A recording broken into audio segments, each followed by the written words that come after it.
sobre a possibilidade do Papa ser o anticristo.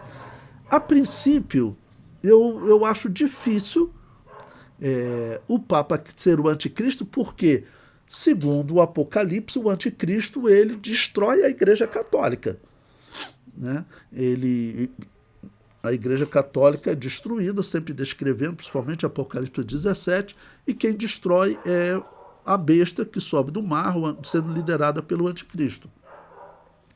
Eu não vejo sentido se o anticristo vai querer acabar com a religião que dá poder a ele, que é o catolicismo. Bom, mas também não considero impossível, já que poderia vir exatamente de Roma, okay, uma proposta para uma nova religião, isso é hipótese, né? Mas uma proposta para uma nova religião que substitua o cristianismo. Nós sabemos que Hitler ele fez isso. Hitler ele queria organizar uma nova religião e ele queria substituir o cristianismo. Por isso que alguns acham que Adolf Hitler foi o anticristo. Né? Acham que Adolf Hitler foi o anticristo porque a Segunda Guerra Mundial também ela durou cerca de 7 anos. Exatamente como seria a Grande Tribulação. Alguns acham que aquela foi a Grande Tribulação, né? E que Adolf Hitler teria sido o anticristo. Mas nós estamos vendo pelo que está acontecendo no mundo que o anticristo ainda virá. E Hitler ele não fez nada relacionado ao templo. E o anticristo ele fará, ele vai assentar-se no templo de Deus querendo parecer Deus. Então não dá para dizer que Hitler foi o anticristo. Isso tem que ser futuro. Isso tem que ser futuro.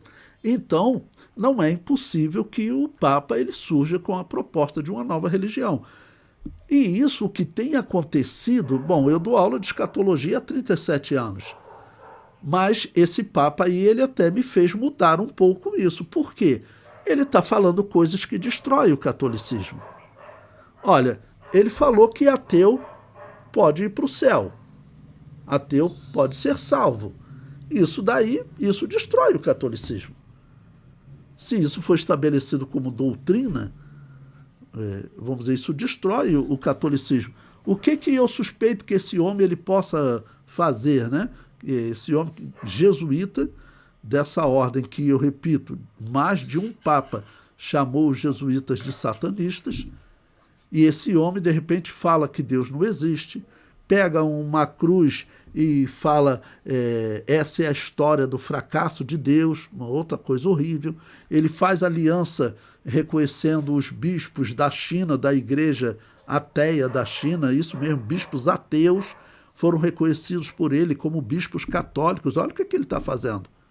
Então, não é impossível que ele esteja, vamos dizer, trabalhando, ele ser o anticristo ou ele ser o falso profeta, aquele que prepara o caminho do anticristo para uma nova religião. E isso é muito provável. Vamos dizer, esse quadro que nós estamos agora diante de nós, não, como eu disse, eu dou aula de escatologia há 37 anos.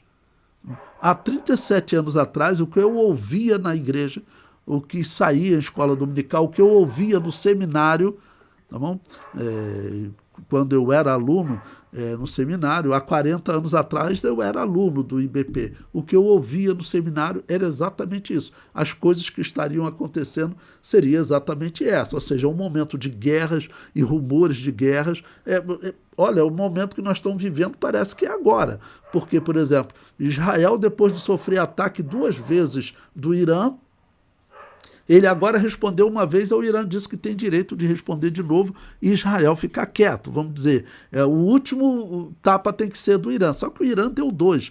Ou seja, e o Irã está prometendo um outro ataque. E alguns estão pedindo, olha, vamos parar agora, senão o conflito vai se estender. Ou seja, nós estamos ouvindo de guerras e rumores de guerras.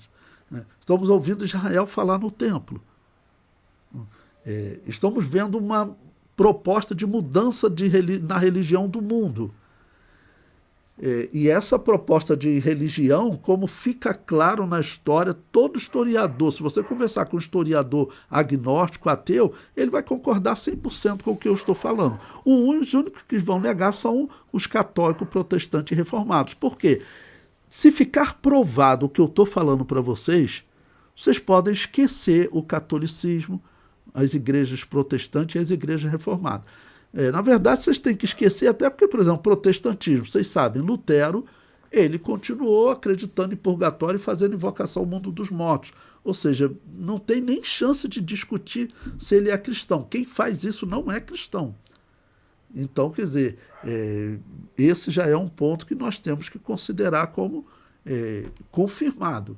Então, essas igrejas têm que ser deixadas de lado. Se nós participarmos dessa aliança que eles estão propondo, nós estamos nos unindo a essas igrejas. Um dia você vai sentar com um luterano, alguém que pratica invocação ao mundo dos mortos, e você vai chamar ele de irmão. Ou seja, ele pratica a mesma religião pagã antiga.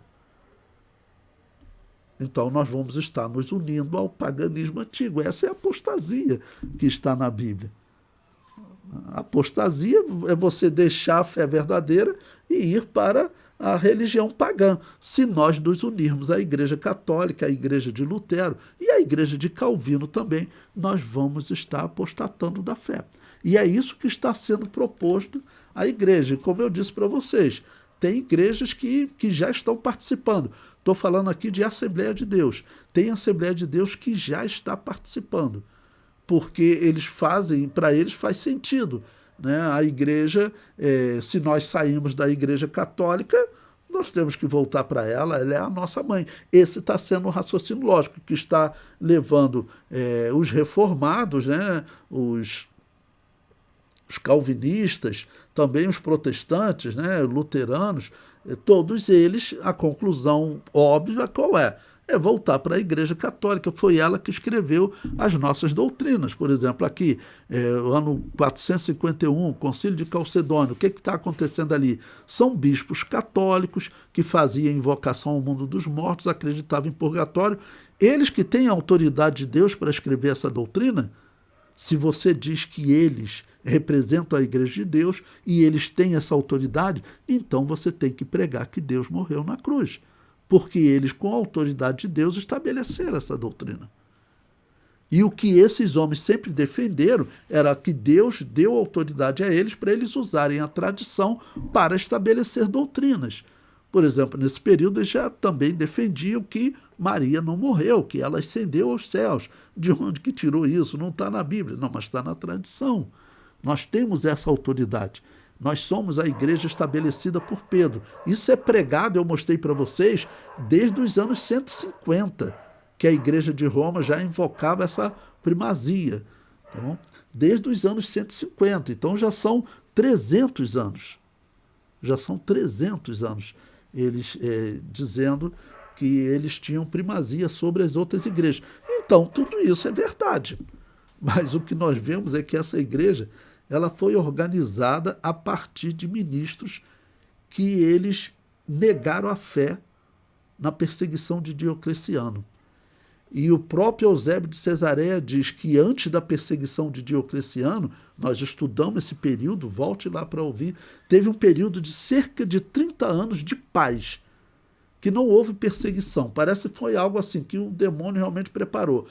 Vamos reduzir, acabar com a perseguição, corromper as igrejas. Eusébio de Cesareia diz que as igrejas se corromperam. As igrejas enriqueceram, se corromperam. 30 anos de crescimento, as igrejas cresceram e se corromperam. E aí vem a perseguição de Diocleciano. Então, o que aconteceu? Aqueles bispos corruptos, que talvez tivessem envolvido com um problema financeiro, como às vezes acontece hoje, né? Homens que nós sabemos que, infelizmente, eles usam o dinheiro da igreja, coisa muito ruim, que fica como um testemunho ruim. Tá bom?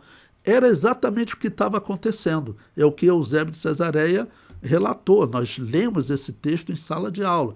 Você pode voltar lá que você vai encontrar esse período anterior a Diocleciano. Ele foi um período de cerca de 30 anos de paz, que as igrejas se corromperam. Veio a perseguição. Esses que já estavam corrompidos, eles não resistiram e foram participar de culto pagão, comer das coisas sacrificadas aos ídolos. É, sem sombra de dúvida, o resultado dessas igrejas. Então, vocês vejam a que nós estamos nos associando. E isso, irmãos, isso está nas Assembleias de Deus e, infelizmente, o que está fazendo isso é principalmente a política. Tá bom? Então, respondendo à pergunta da irmã Henriette, o Papa, ele pode ser sim, ou está preparando o caminho do anticristo, e infelizmente, se ele for o anticristo ou o falso profeta, como o irmão Roberto Portis falou aí, é outra possibilidade também. Vamos dizer, nos dois casos é ruim, ou seja, mostra que a Assembleia de Deus está fazendo aliança com aquela religião de Baal. A Assembleia de Deus está caindo no mesmo erro que Israel caiu diversas vezes no livro de Juízes, Samuel, Reis, Crônicas, de Jeremias, Ezequiel, quando eles se envolveram com a religião de Baal. A religião é a mesma. Essa religião de invocação do mundo dos mortos é a mesma religião. A Igreja Católica pratica ela. Então nós não podemos dizer que ela é a nossa mãe. Lutero continuou praticando, então nós não podemos dizer que Lutero era cristão. Calvino abandonou, mas continuou dizendo que aquela igreja que praticava esse paganismo era a Igreja de Jesus. Então nós temos que ficar separado dele também. Doutrinariamente isso não tem dúvida. Não tem dúvida. Biblicamente falando, essas igrejas não são cristãs. A história delas é essa história corrompida ligada ao paganismo. As igrejas presbiterianas, elas, a confissão delas, a história delas, eles dizem que saíram de onde? Da Igreja Católica. E eles dizem o quê? Que essa Igreja Católica, que acredita em purgatório, pratica paganismo. Então, o que eles estão dizendo? Que eles saíram de uma igreja pagã. Era para todo calvinista, todo presbiteriano falar, não é essa a saída. Se eu sou verdadeiramente cristão e eu quero encontrar a verdadeira igreja de Jesus na história, com certeza não vai ser a igreja que pratica paganismo. Tem que existir outra igreja. E quais são essas igrejas? Essas igrejas anabatistas que eu estou mostrando para vocês.